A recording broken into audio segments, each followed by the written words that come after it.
if I was plummeting to my death in a gyrocopter, I'd blame myself for going in the gyrocopter. On the way down, I'd be like, well, you knew this was going to happen. They go so slow as well that you probably have a real time to think.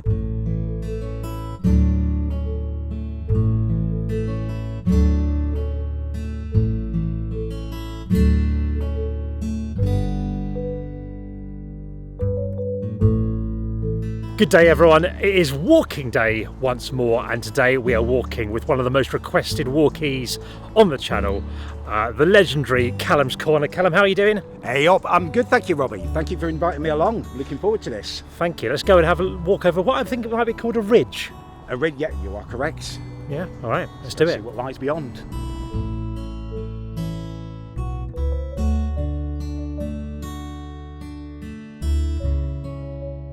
Do a lot of walking, Callum?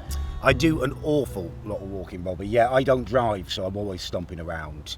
Although I got an electric scooter at Christmas time, and that's slightly reduced my walking around the village. How's that been going? I love it. It's incredible.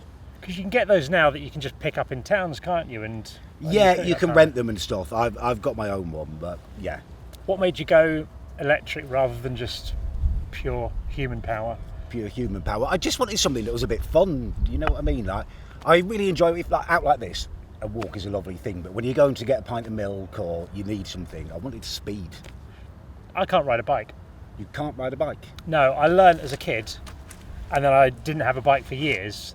And they say you can't. You're that person, the one person. They're famous. The thing that they say you can't forget to ride a bike, you can. And when I worked at Sky, we did a duathlon, which was like running and biking, and I had to learn to ride a bike for that. So I did. I fell off 6 times on the duathlon course, but I did all right. I got around it, which isn't bad for not being able to ride a bike. No.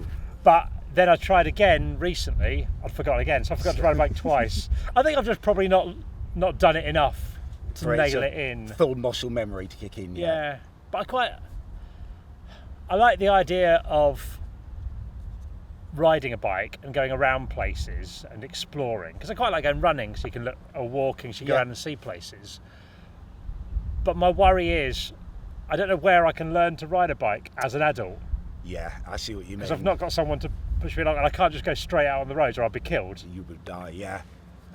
Yeah, is there not like a cycle path or something near you? Could your wife put it in the boot and drive you there? She can push me along, yeah. Well, that's it, yeah. The other thing, yeah, I could put it in the boot of the car, I suppose. But then, I don't know. I wonder if cycling, I've just gone maybe too far just in. Not for you. I don't know if it's that big an impact. You're never too old though, are you, to learn a new trick? Yeah, that would be a great video. Robbie Knox learns to ride a Learns bike. a new trick, yeah. What, have you learned anything during lockdown? No, I don't think I've learned anything new. Not really, just survival lockdown for me. Have you had any life lessons? Life lessons? Anything, any outlook that's changed? I think I'm a lot more patient than I was beforehand. I could imagine if this had happened when I was younger, I would have been so frustrated crawling up the walls and stuff. But I think being a little bit older, I've been able to kind of maybe have a bit of a perspective on it ending at some point. That rugby pitch down there, Callum? It is, yeah, Reigate Rugby Club. So I moved to Reigate. I'm giving you a little bit of history here for your viewers. Please do. I moved here about 14, 15 years old, and I used to come up here and I used to look down at this, like Gatwick Airport over there, and it seemed like the biggest thing in the world after growing up on the Isle of Wight. All the lights, I used to like to come up here at night and look at it all and think, wow, it felt like I was living in the city, even though it's just Reigate, Red Hill, really just little towns. But at that point, it felt massive to me. And did you ever play the rugby at the rugby club? You ever played rugby? No, I didn't ever play rugby. When I moved here, that was the most difficult thing. It seemed like there was an awful lot of very posh rugby playing people that I didn't really. What about school? Never played. I played a little bit of rugby at school. No. But I wasn't good at it. I mean, in a couple of lessons and stuff, like I was decent at it, but I just did it. Once I moved up here, it seemed like rugby was like the sport of choice for the upper class.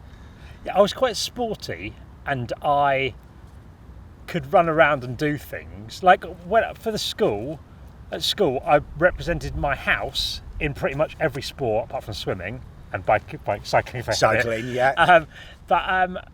But not very much for the school. So I was sort of all right at everything. But I was also really skinny as a kid. So rugby wasn't really the sport. Yeah. So I'd get put in the bottom group of rugby, but I'd be the best person in the bottom group of rugby. Right. Which is like, it's weird. It's like I remember we had like sets for maths at school, and we're divided into different sets. Yeah.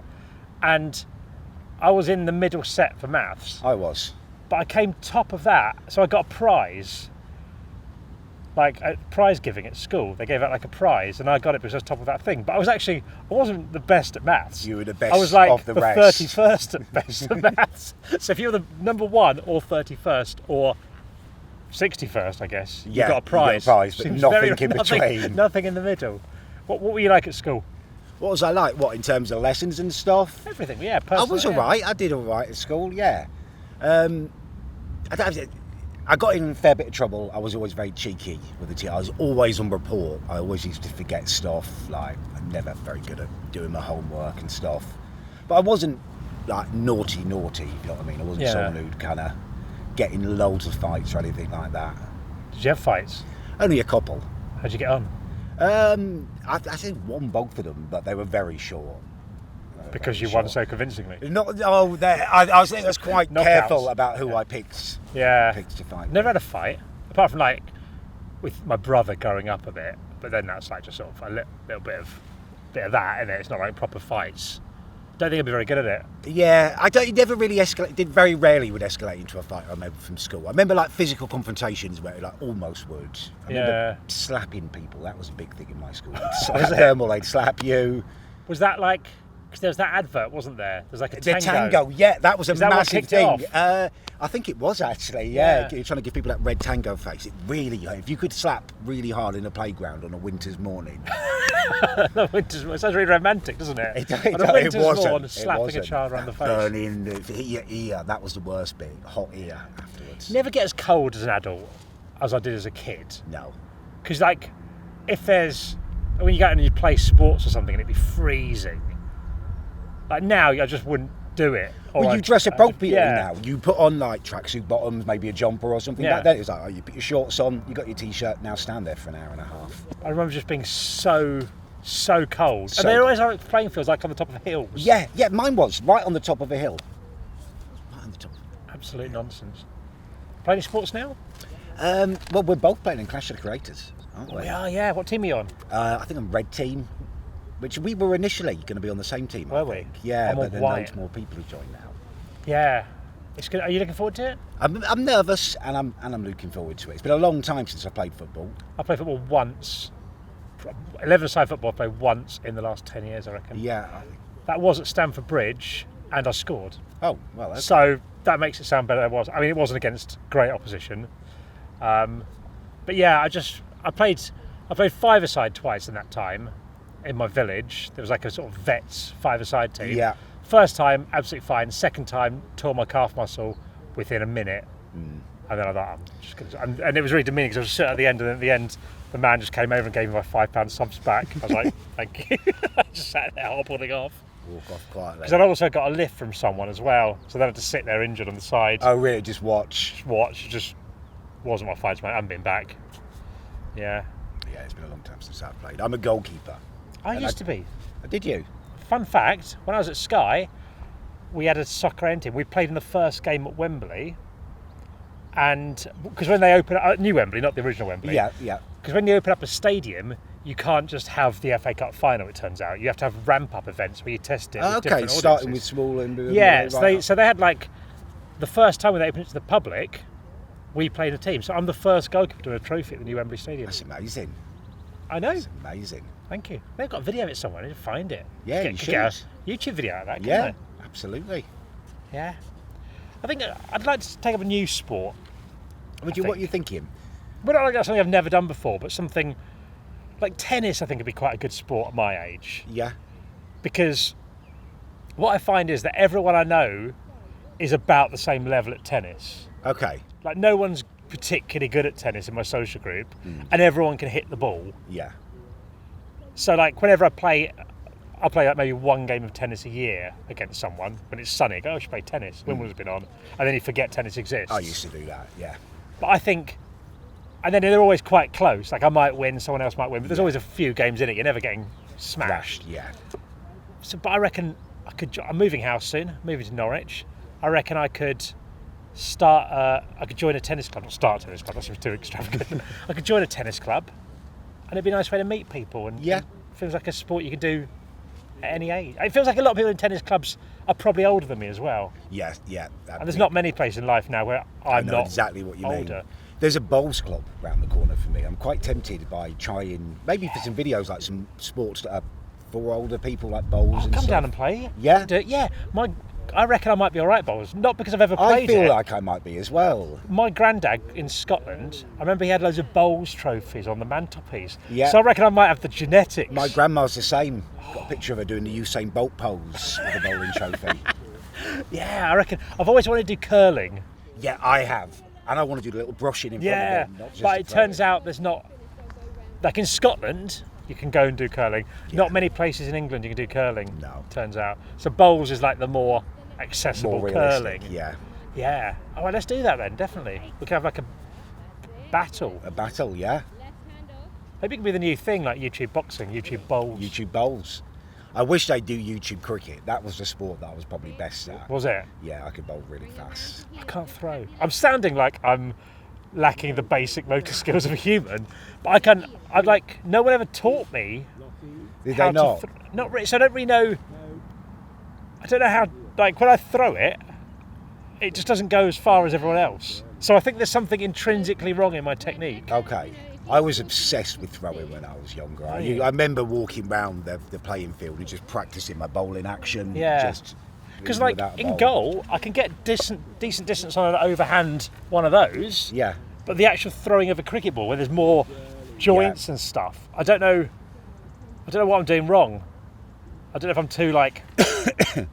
You do it floppy. underarm. You can get fair distance on underarm, can't you? Yeah, but it's a bit demeaning, isn't it? It is. You're playing cricket and you just.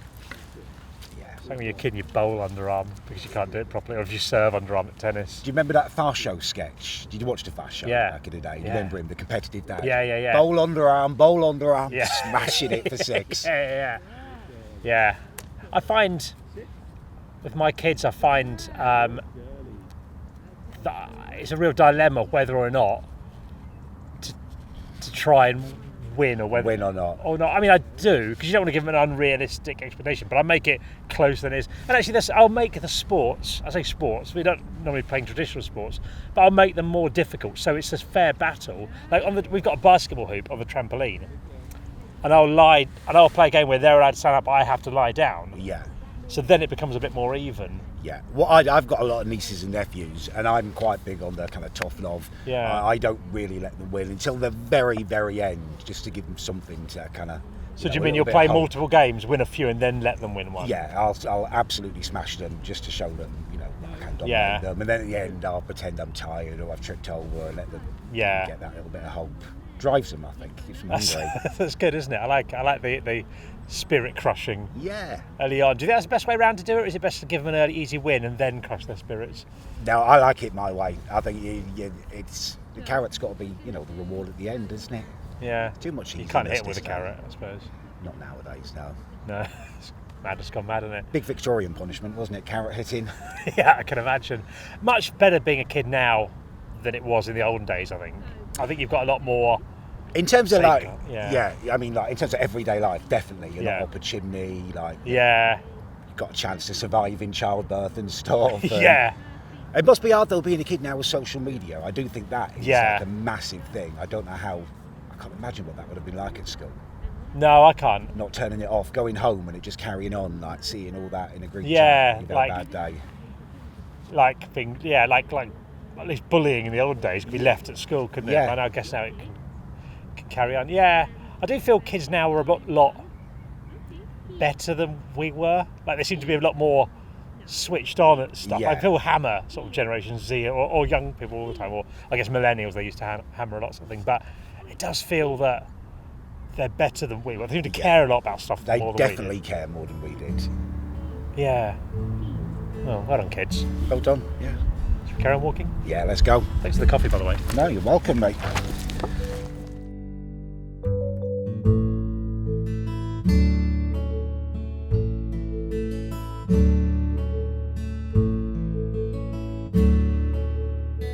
Yeah, there's Callum. What's this? I don't know. I think it's something to do with army defences from World War II. pillbox, Have a look. bunker. It's open. Do you think you'd have been good in the army? Yeah, I think I would have been very good.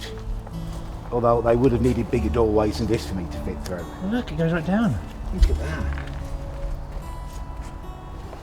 Not getting there, are we? Not this way, but let's have a look around the front. It must have been amazing to live through the war. I'm not saying that I would have liked to, but to have lived through history must be quite a thing. There we go. Closed off. I think our dream of getting into the Yeah, is gone. I think it is. Should we see what else we can find? Let's go. What do you think this is, Callum? It's like I two don't know. wooden things. Yeah, it's like a biscuit that's broken in half, isn't it? There's one there, one over there. Ah, aeroplane memorial wingtips. Oh, really? Yeah. These are memorial wingtips carved from oak are placed exactly the distance apart the real B-17G wingtips flew. Wow. So the clearing was created by a plane crash. Oh, that's mental. That's massive. Oh, Huge. planes are quite big, aren't they? Yeah, I guess so. Oh, we're just walking over there. Mentioned Irvine Welsh. Do you read a lot of books, Callum? I read, yeah, I do. Read quite I didn't have you down as a big reader. No. I don't know why. That probably sounds offensive, doesn't it really? No, Doesn't not it? at all, mate. No, I'm a big reader. I mean, I started with Stephen King when I was younger. Well, I mean, I started with Enid Blyton as a kid. Yeah, you're not straight Straight in, into you're not Stephen straight in King. at preschool. You can do the Gruffalo. No, mate, actually, I'm going to read reading Stand. it at the moment. No, I remember stealing. It was. I think it's Cujo was the first Stephen King book I read as a teenager. I nicked it off my dad. Well, not nicked it, but just took it and read it. And from that moment, I was really, really addicted to reading. Yeah. I used to read Stephen King. Pet Cemetery, I remember. Pet Cemetery, that's macabre. isn't it? Terrifying that was as a kid. Yeah. I've not really read a Stephen King book since I was probably a kid. Have you not? I don't know why, because I always enjoyed them. I don't know why I stopped. They're doing good them. stories. They're always good stories. Have you read one recently? Yeah. What did I read recently? The Institute's probably the last one that I read. Yeah. It's good. I like his stuff that's not just the horror stuff. His stuff like The Green Mile. Yeah. It's great. I remember reading that while he was serialising it. He did out 6 short stories rather than like a book. Okay. And he was kind of writing it as he went and releasing them on his website. It's quite an interesting project, that one, actually. What other books would you recommend? Callum's Book Club. What would I read? What would I recommend? John Irving. Love John Irving. World According to Garp. Oh, okay. I know that. Pharaoh I've and heard that, Meany. yeah. His books are incredible. They're really different to Stephen King's. His are great stories. His are like, just how to describe them. His grammar, his everything. Technically, they're perfect. He writes his last line of his story before he starts. He's got this interest in, so he knows exactly where it's going to go. That's interesting, because I've read Stephen King's On Writing, where he talks And about he's totally the opposite. It's yeah, like chaotic. he's starting at the beginning, so without knowing where the story goes. Exactly. And just doing a first draft like that. Have you ever written stuff? Have you ever written stories? No, there's one kind of like movie that I'd like to write. I wrote a little bit of, but gives a rough. it's kind of like almost like a Mad Max thing. But the world's kind of descended into what I thought was going to happen anyway, so that's going to spoil it. Look at this. I know. I was Little saying hello to ladybird. him. He's come to that. Lovely. Do you know a lot about wildlife? Do you know? Can you recognise like trees and stuff like No, that? not really. Not really. I'm not too bad with trees, with wood. I used to do a little bit of carpentry, so I can recognise different woods. But I want to get good at manly stuff like carpentry. yeah, And things. I did chop down some branches from a tree with an electric saw last year. Pretty impressed I did that. I mean, it's not the most challenging felt good though. thing. I bet, while It you felt did it. nice, yeah. But I just feel like I think I've just not done them, and then when you don't do stuff, you don't really. You think it's going to be harder than it is. Yeah, I know exactly what you mean. It's that step, isn't it, before you actually try it for the first time. Yeah. Like there's things. I did fit a doorbell on my house, one of those Ring doorbells, you know, the sort of electric things. I fitted that. Bit wonky, but I think that adds charm. Yeah, I think so. Yeah. What's your best? What skills have you got like that? Practical skills. beyond Practical carpentry? skills. I mean, I wouldn't say I'm an expert at anything practical. I'm happy to do like most practical stuff. Like I don't know, I can put up a fence and do like the simple. A fence? I could put up a fence. That doesn't sound simple. But beyond that, I wouldn't be able to do like proper projects. I don't think. How did you learn stuff? So I did a bit of work with a carpenter as an apprentice for a little while. Nice. I didn't get into like the finer details of it. I wasn't with him long enough, but I got an overview and I helped him on jobs and stuff. See, I find that when I was young, old people always had loads of skills like that. Like there's a guy across the road called Mr. Hutley. He's dead now, lovely man, and he did like woodworking. He was a teacher. We just did a bit of woodwork on the side, and he was like make these amazing like crafted like wooden animals and stuff. Even now, my kids play with this toy gun that makes noises that he made for me as a kid, sort of thing. And it's amazing. We're losing all those skills. It's quite sad, really. All those, because it's not done by hand anymore, really, is it? And carpentry's a real skill. It's something that you get better at the more you do it. Yeah. You learn it, and then you're good. You get better and better and better at it. Is there anything that you've ever done that you've been really amazed, like that sort of thing that you've achieved? There was one kitchen that we did. That we spent weeks and weeks and weeks kind of building it up in the workshop, ready to go in, and it was just so many different measurements and stuff. We were recessing like this larder into this. We'd knock down the bricks had been knocked down by the builders and stuff, and it had to be perfect. And that was probably the biggest achievement, was actually seeing that go in and knowing that the measurements had worked. Because I always they're so precise on the measurements. I'm always so worried. Like we go, this millimeter, I think it's mental. So I remember there's a great big table saw in there, which is like a giant table that's got this blade coming out of it, and you'd use that. Like things of a horror film, innit? Absolutely. Not like a absolutely. And it had like this arm attached that you nestle like these great big sheets of wood into, and then push it along so it would cut it. But even just the way it was sitting in that arm, if the saw kind of jolted it and moved it even like 0.5 millimetre, by the end of the cut, that 0.5 millimetre becomes 2 or 3 millimetres, and then it doesn't work. It's crazy. Yeah, amazing. I'd love to see that. I don't know anything about saws and stuff, because there's a lot of different types of saw, isn't there? There are. I've got what do you call the traditional saw, which was like a hold in your like hand? A circular saw, the one that spins. Or... Oh no, I'm talking about a hand, like an old. Oh, proper, okay, yeah. You know that? You know the big one that's like a saw in a cartoon. Yeah. I've got one of those saws. Okay. And I've got the saw that's like that and has a little sharp, thin bit. Oh, like hacksaw? a hacksaw, Hacksaw? yeah, for doing. But I don't have any other saws. No, I don't really anymore. I got quite into saws though when I was doing it. There's a thing called Japanese saws, and they're different to English ones. So, and American ones. With those ones, you're cutting like when you pull it back, and then you push. And with a Japanese saw, it's the other way. They have their tongues the other way, and it's. What's the purpose of that? It makes it cleaner. You've got more control when you're cutting on the pull rather than the push or something. I can't remember. It was explained to me, and it does make a real difference. Why haven't those saws taken over from? I don't know, because no one really does find work with like hand saws anymore, do they? I mean, he was making cabinets and stuff, so you needed it, and they looked amazing. They'd come on like these like sticks, and they looked like a strawberry or something with the spikes coming out. I feel sorry for the Japanese because they come up with lots of good things that aren't adopted worldwide. I don't know why. Like, I went to Japan. My brother used to live in South Korea, so I went to Japan. Really? And they've got toilets there that clean your bottom with water. I've so you sit heard there, this. you press a button. And when it first happened, I was like, I don't trust this That's at all. shocking. So you get a bit of paper to make sure. Yeah. But they've done a great job. And after a while, you learn to trust that it will have cleaned you And without you're you probably having to do feeling anything cleaner else. and fresher than ever. Yeah. But I don't understand why this technology exists and people are still buying normal toilets. Like, why are we still going? Why are we stuffing fistfuls of paper between our cheeks? We should have. Yeah, we should have this. Like when flat screen TVs came out, people didn't go, I might just stick with the old one. They went, no, that's better. We'll have that. But why are we still using these toilets? I also remember seeing, there's a video once that I saw, and it was some guy talking about how he went to India, and he said there was a guy there who was using water. Yeah. His hand to clean it, and he was saying to him, he's got chatting with this guy and was going, "Is it disgusting that you're using your hand to like do this?" He goes, "No, I'm getting water and I'm cleaning my bottom that way." He said, at any other point in life, if you got poo on any other part of your body, would you use water to wash it off, or would you get a bit of paper and just rub it? Paper, yeah.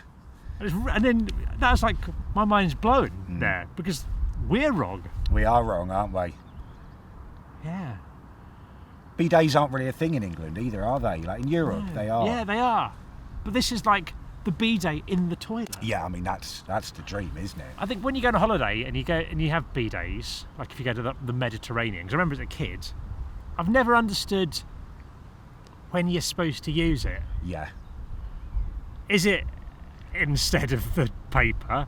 Is it just to get a bit of sand out? I've always done double bubbles, so used a tissue and then bidet afterwards. It's like a flourish. Yeah, I just don't get. They need instructions to come They with do. the Yeah, bidet. there must be etiquette, mustn't there? There must be. You know, like I think if you are TUI or does Thomas Cook still exist? And he does it? I don't think so now. If you're TUI or any other tour operator, when you give out that little brochure thing at the beginning, Just saying, a little diagram. just a little diagram of how you clean your bottom of the bidet would be useful, because you mentioned what time breakfast is and all that, Yeah. but you're not addressing the big issues. Yeah. Do you like a holiday? I love a holiday. Yeah. What's Holiday. your what sort of holidays do you go for? I mean, I've always kind of been around Europe. I mean, just for money's sake, really. I'd like to go to Jamaica. That's where I'd really like to go.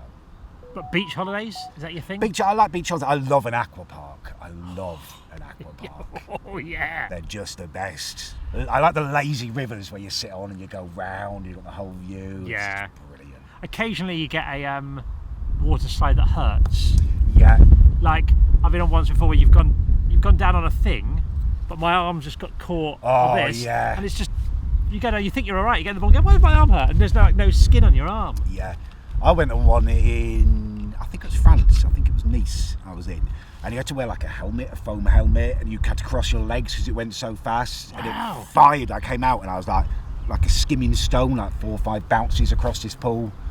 Yeah. Amazing. I love that.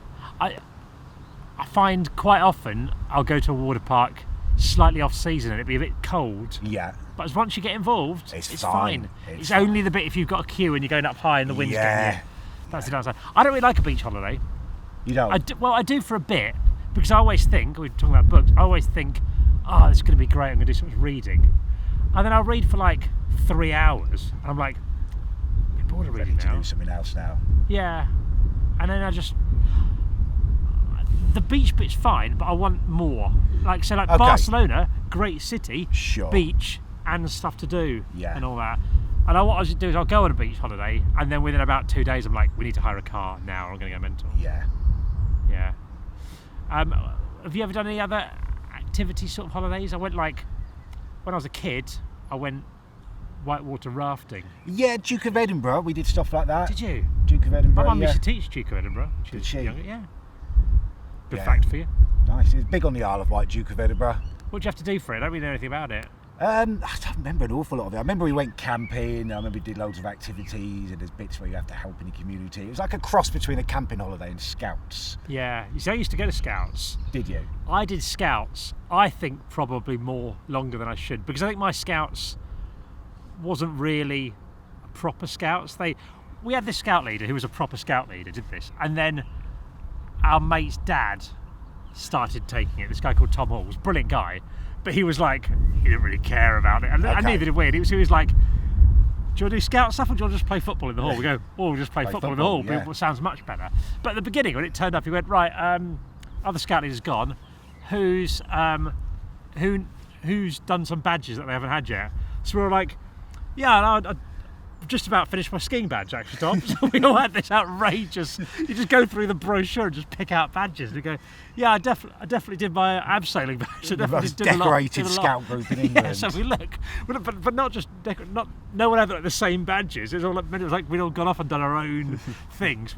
But then when people would see us, like it didn't really fit, because all we did was play football. And then we had a stadium disaster, and then we had to stop playing football, because at the back of the hall there were all these like chairs piled up in there, and people would sit on those. We'd have like 2-a-side football, and people would sit on this, and someone scored a really great goal or a last-minute winner or something, and went up to the crowd, and there was a real surge forward as everyone was trying to touch him, and the whole thing came down. Stadium claps. And like it was horrific. There was kids like screaming, like there were people tangled up their legs. There's all these like 3 rows of like massive pile of chairs. Honestly, it took about 10 minutes to get everyone out. Was everyone off the okay? wreckage. Any hospitalisations? No one got hospitalised, but there were people like, and then it was like a game of, not childhood Jenga, that's not the word, but like a real puzzle. Like you got to take this kid out first, or the other one's leg's going to get broken, and it was all like, like that. So after that, even Tom was like, a lot of kids nearly died there. We're probably going to have to bin off indoor football for a bit, which was sad.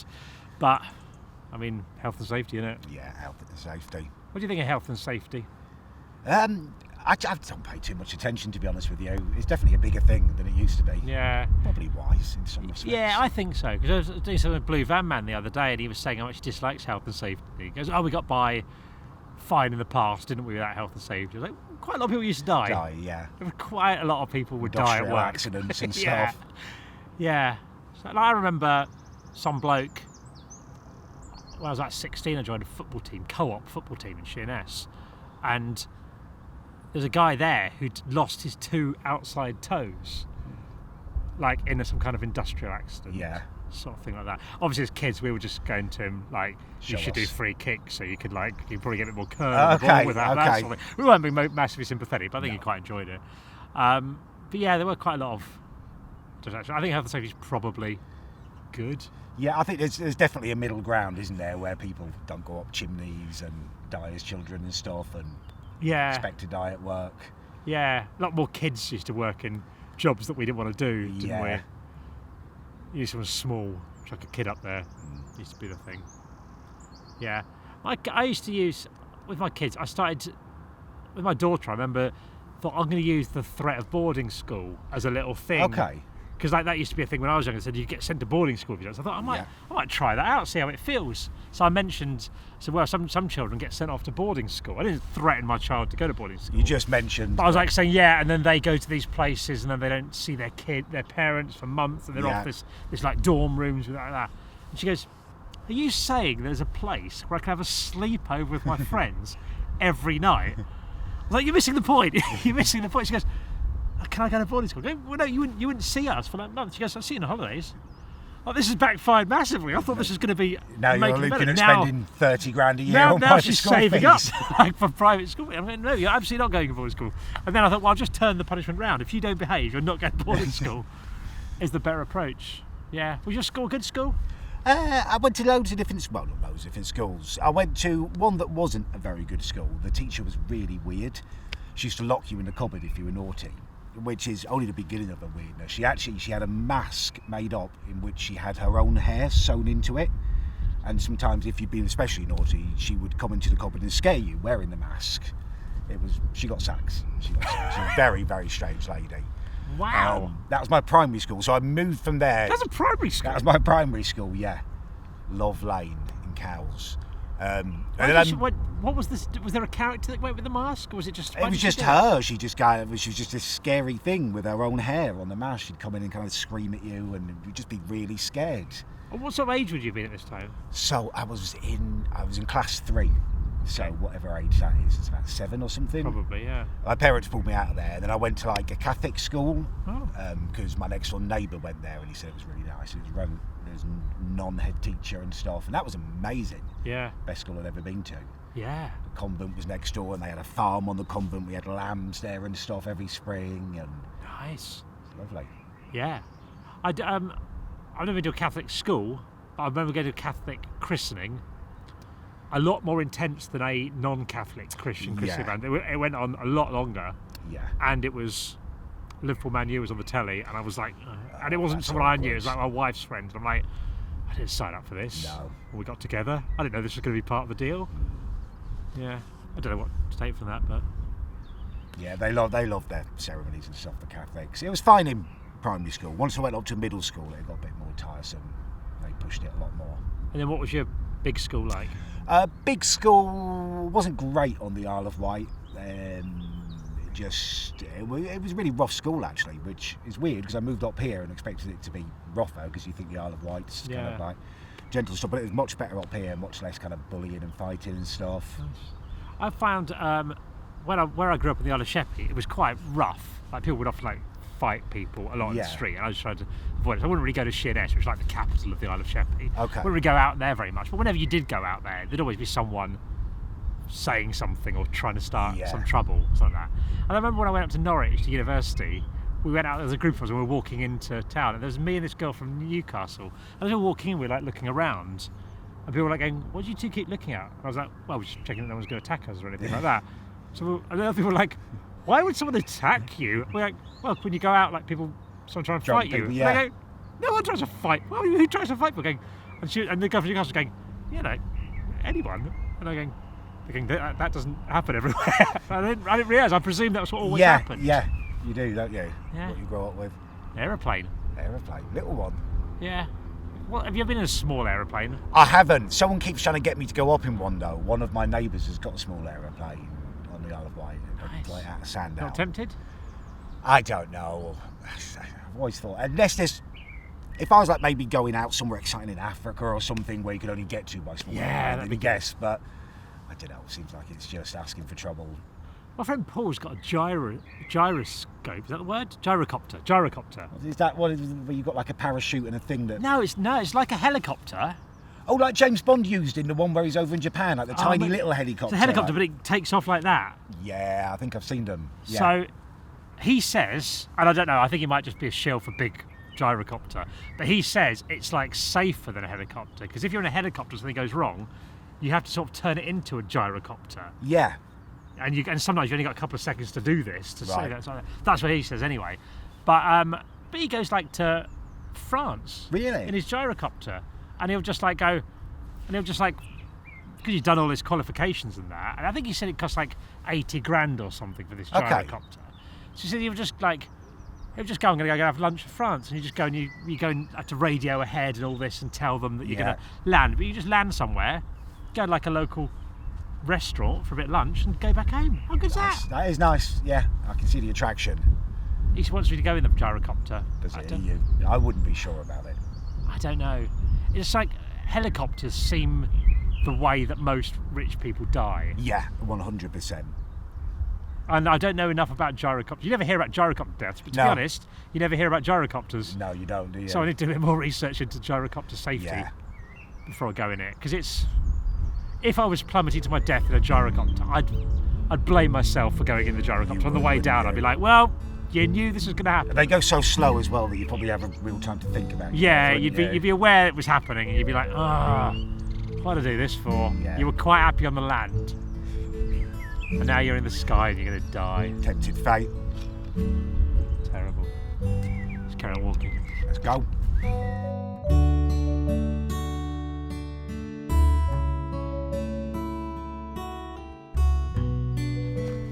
What we found, Callum? So it's a fort, and it's not like a World War I or II one like I thought. It's from apparently the mistrusting competition between Britain and France in the late 1800s. Oh. Yeah. They were worried that the French were going to come and invade. It's built in 1898, a defensive scheme to protect London from the French.